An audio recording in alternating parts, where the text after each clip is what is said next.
Yeah, it's sick, that. Yeah, that's good. Wait, hold on a minute. Play it up. Stop. You know what you want to do with that, right? You want to put a banging donk on it. Yeah, that's sick. That is sick. I can definitely drop to that one. All we need now is like a hook line. You know what? I've got actually the perfect one. Bassline. Oh, wicked. DJ Andy here again. On the time-lapse video where you saw me setting up all my gear on that gig, a lot of people have asked me how and where I got the facade thing that goes on the front, the DJ booth, the screen, whatever you want to call it. And I actually said I made it myself. Being a qualified joiner and everything, it was quite easy for me to do that. I've got all the tools to do stuff like that, but I'm just going to show you roughly how it was made, and hopefully you might get some ideas of your own, and just basically experiment with a bit of materials that you might have. I actually bought the materials, so it probably cost about £50–60 to make, but it is quite sturdy and it's quite effective. But here you go, I've just brought two screens that are set up now. So if we just look at these now, right, there you go. Excuse all the mess in the room. These are basically made out of MDF. Done a few diagrams which may help in somebody. Here they are. Here we go. Basically, what you have here, this is some instructions that I put together. If anybody would like these, I can either email them on to you or send them through the post, whatever.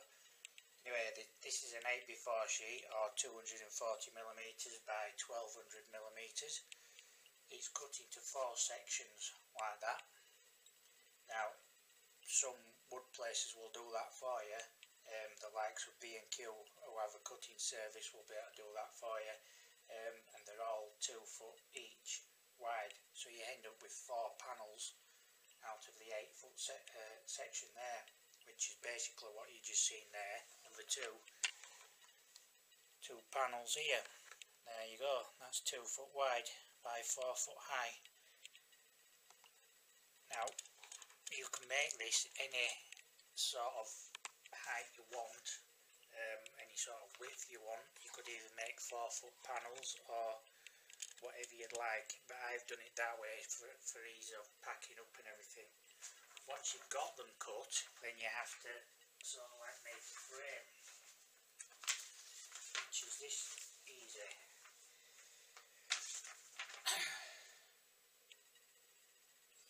This is the frame.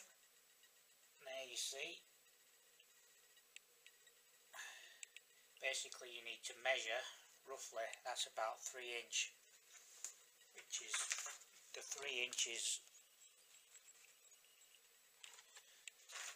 from there to there, like there to there, and there to there is 3 inch. So you're making a square all the way around the screen. Don't have to be perfect, you know, a few millimetres either way, as I would say, and not to an inch. You can actually do what you want, even if you wanted to make a curvy edge like that, or a wavy edge, you could do that, that's no issue. But doing it this way, you have one solid frame out of a piece, rather than if you're trying to mitre something, you'd have to get the miters really strong. And considering you're transporting it about as well, it's going to get knocked.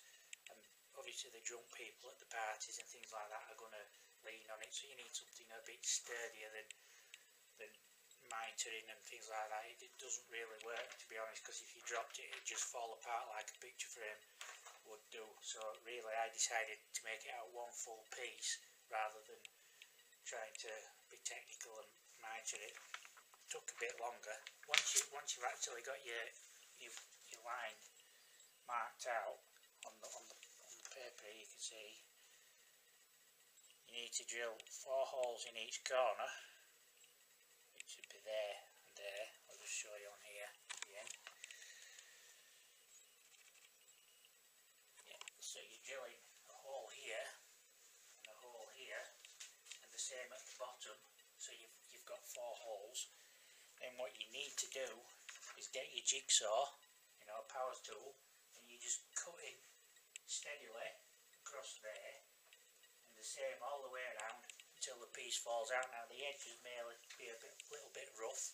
Now you can either get a router to use them off, or just get a sander and sand them so that they look more or less straight.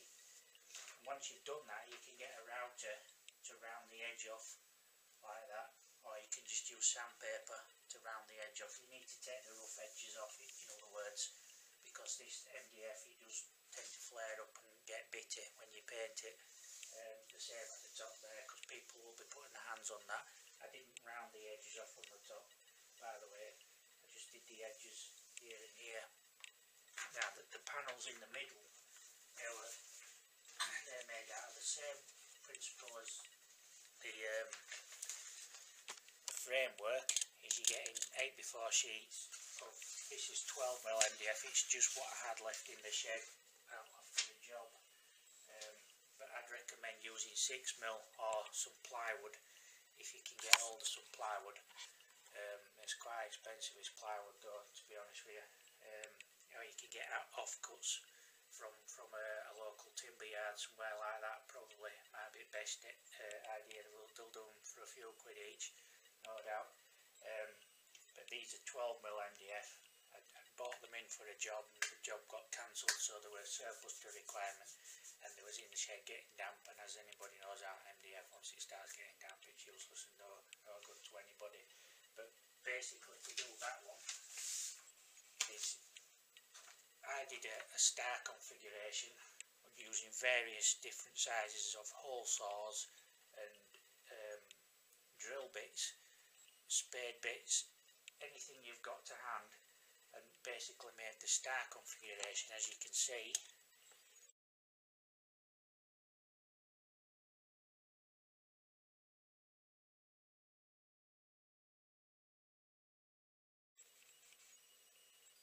By looking at that, is you've got a hole saw, all these are hole saws, all the way up, so it starts with the big one in the middle and then gradually works its way down to small ones, and then it's the opposite way with these, the small making their way to the bigger ones.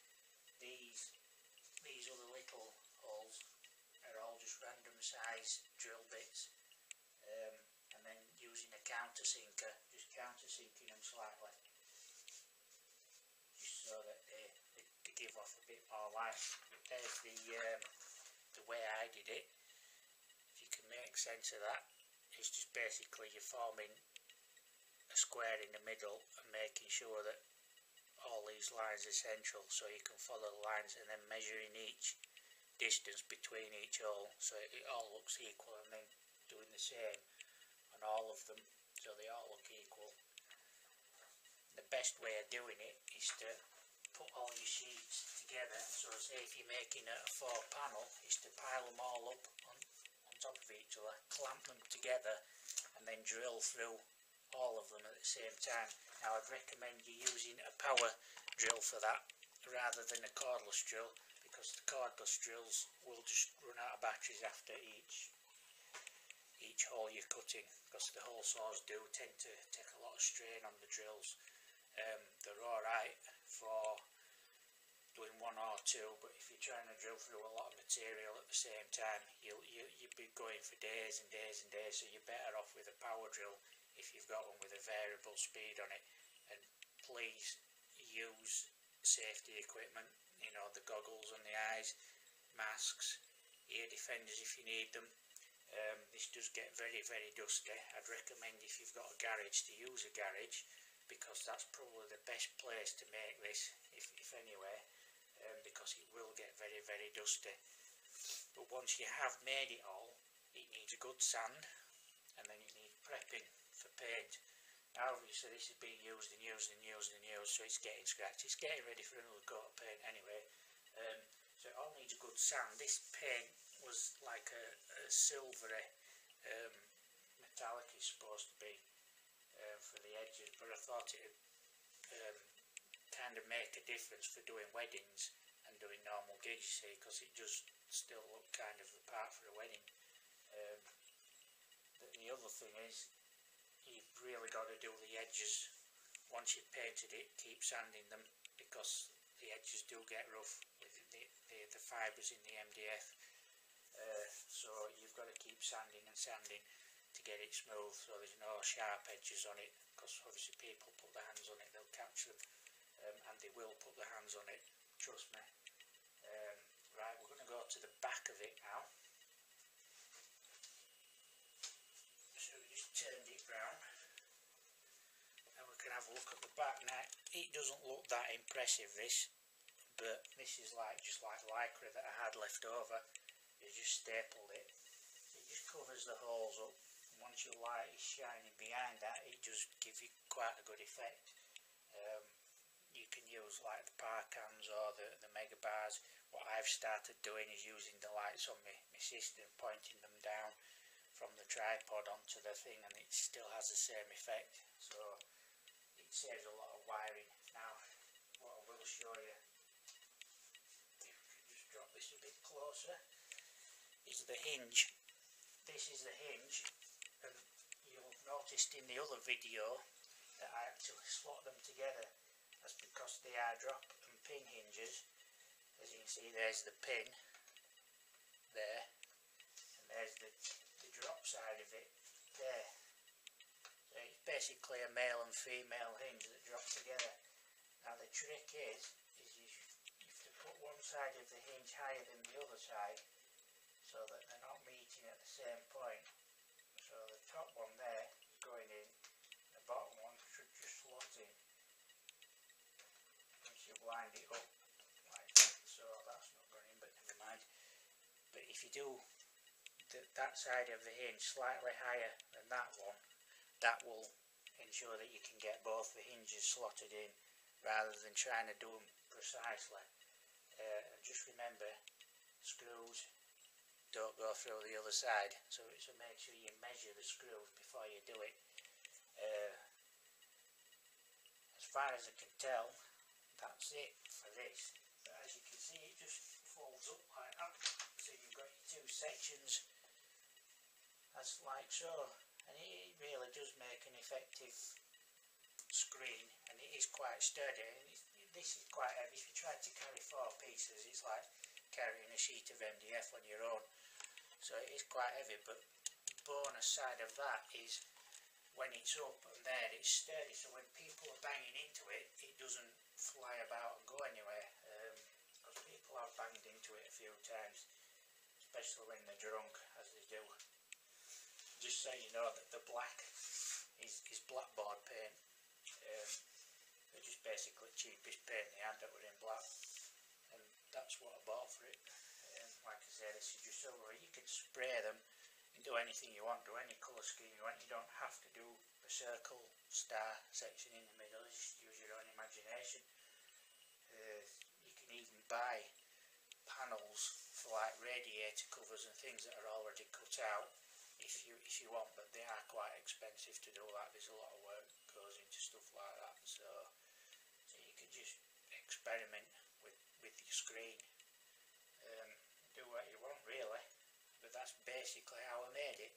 Like I say, I've got all the kit and the tools to do this, so it wasn't like it was a major feat for me. But so you might have to borrow some tools, or have a bit, if you know somebody in business or family member who's got a bit of DIY skills, just get them to do it. Give them a tenner, give them a few beers. That's what you're doing it. Anyway, I hope this has helped you today.